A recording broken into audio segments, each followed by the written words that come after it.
ఈ రాజ్యాంగం నాకు కల్పించిన హక్కు ప్రకారం నేను మాట్లాడతా అని చెప్పేసి గొంతెత్తి మాట్లాడే ఈ హక్కును కల్పించిన నాయకుడు డాక్టర్ బాబాసాహెబ్ అంబేద్కర్.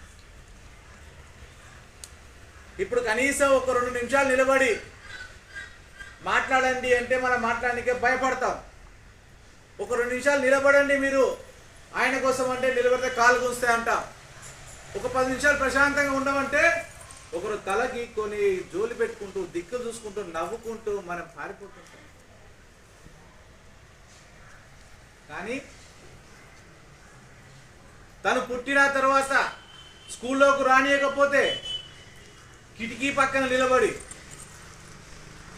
నీళ్లు తాగడానికి వివక్ష, స్కూల్లోకి రావడానికి వివక్ష, ఇట్లాంటి వివక్షలను ఎదుర్కొని చదువుకొని విదేశాలకు వెళ్ళి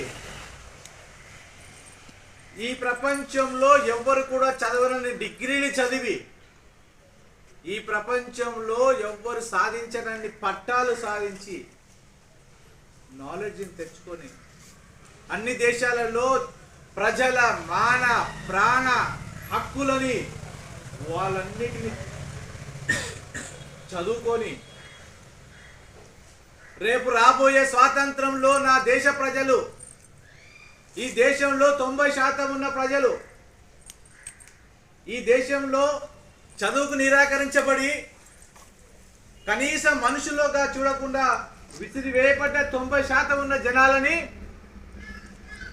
ఎలాగైనా కాపాడాలి అని తన జీవితాంతం త్యాగం చేస్తూ